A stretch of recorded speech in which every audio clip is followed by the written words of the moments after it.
The one thing that Charles Barkley must take from his first taste of the NBA Finals is a lesson in missed opportunities. The Phoenix Suns battled all season long for the home court advantage, only to carelessly allow themselves to stumble from a position of strength. But there's little time to dwell on Game 1's disappointment and the frustration born out of the Suns' inability to penetrate the defending champ's armor. While Barkley looks to put an opening loss behind him, Paul Westphal knows his team must collectively face up to and stare down this latest challenge. Success breeds confidence in the NBA Finals. The two-time defending champs are brimming with it now as they look to make the Suns a footnote in their history. The harsh reality for Phoenix is that no team has ever rebounded after losing the first two at home in a championship series. It's Game 2 of the NBA Finals, with the Chicago Bulls facing the Phoenix Suns at the America West Arena. For the visitors, all-world Michael Jordan is teamed in the backcourt with B.J. Armstrong. The front line is comprised of Scottie Pippen and Horace Grant at the forwards. And a 7'1" center out of the University of San Francisco, Bill Cartwright. Phil Jackson's the head coach of the Champs. The Suns counter with Dan Marley and Kevin Johnson opening at the guard. Once again, Richard Dumas gets a nod at forward along with Sir Charles Barkley. And Mark West is the man in the middle for the home club. Paul Westphal's in his inaugural season as the Suns coach. With the opening tip, the action gets started. Phoenix controls the jump and sets up in the half-court offense. Dumas spots Barkley coming around a screen at the top of the circle and delivers to him. Charles fakes twice and then reins in two over Grant to open the scoring. KJ slaps the ball away from BJ, only to have his pocket picked by MJ. Pippen scoops up the loose ball and bolts up the floor. He laterals to Jordan, who buries a jumper to knock the score. Barkley's next bid is off the iron and hauled in by Michael. He saunters up the left side before flinging a look-away lob to Scottie for an emphatic two-handed finish and an early lead. These two guys are murdered together. Dumas plays tough D on Pippen and strips him on the drive. He plays catch with Johnson on the break before sailing in to send one down.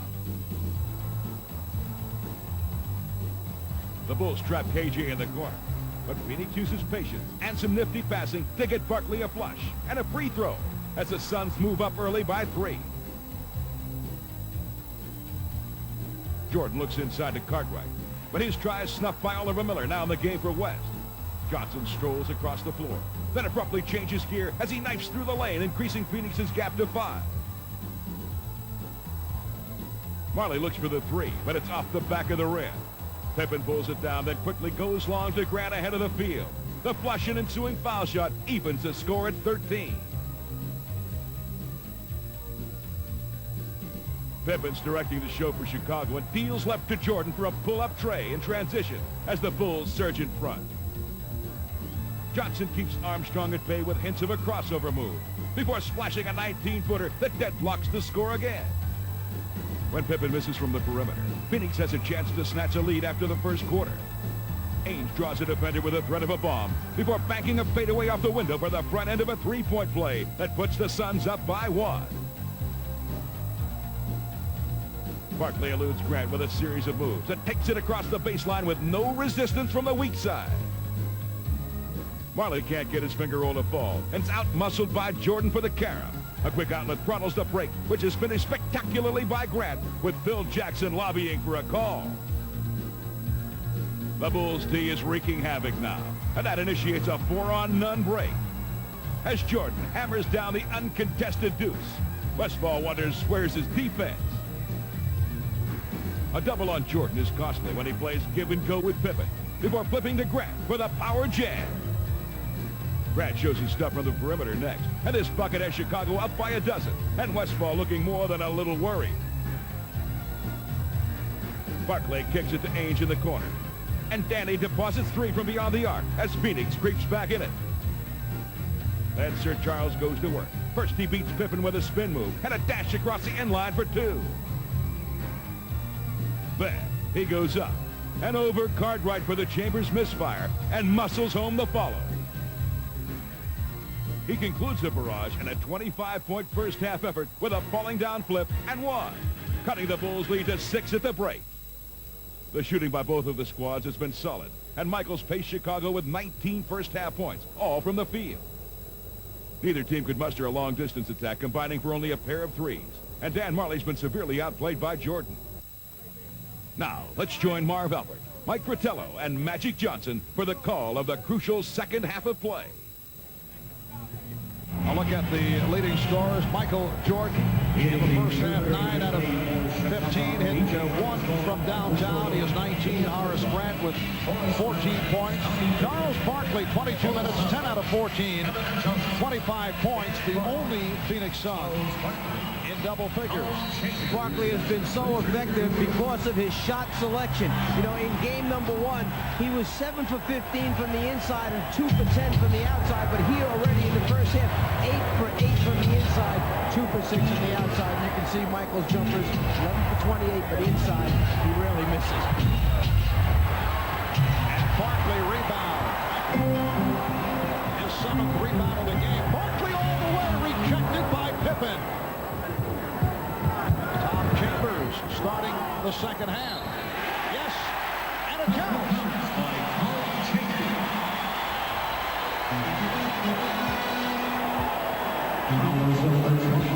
At the other end, the defensive end for Chicago, Barkley gets past Grant, but there's the cover-up by Pippen blocking the shot. Chambers shows the ball. It's called the old up and under, and Michael coming from behind gets a piece of his head. So Chambers goes to the free throw line for a potential three-point play. I like how the Phoenix Suns are starting the second half because even though Barkley got his shot blocked, he was going to the basket. The same thing with Tom Chambers. At least they're taking it to the basket. So Paul Westphal starting Tom Chambers rather than Richard Dumas. Suns with a 13-3 run that goes back to the latter stage of the second quarter. They are within 3 points. Scott Williams. Jordan trying to break it up. And it's Phoenix ball. Correction, it is Chambers starting rather than Mark West. Chambers up front along with Dumas and Barkley, Johnson and Marley at the guards. Chambers got the step. Well, the veteran providing the spark has brought the Suns within 1 point. The reason Paul Westphal went to Tom Chambers starting the second half because he wanted more offense in the game. That's the reason he started Tom Chambers. And the Bulls have started Scott Williams, Reverend Bill Cartwright. Phoenix with a chance to take the lead.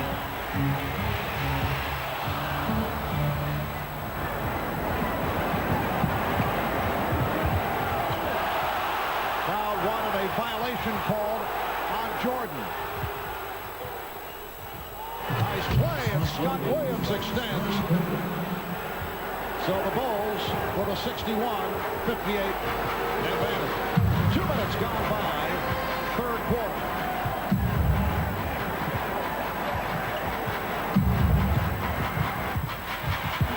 Evan Johnson for Tom Chambers. Michael Jordan knocked it away.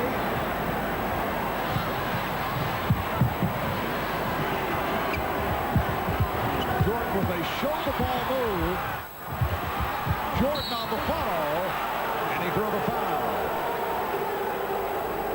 On Charles Barkley, his first. We're right here. Scottie Pippen gonna go baseline and spin back to the middle. He draws Chambers, kicks it to Scott Williams for the slam dunk. Then Michael Jordan takes the basketball and decides that he is going to make some things happen for himself by putting the ball on the floor. And remember, against New York, not too many times did he get to the front of the rim. Against Phoenix, it's a little bit easier. Even though he may miss the first one, he stays with it and gets another opportunity. Oliver Miller is back. Richard Dumas sitting down.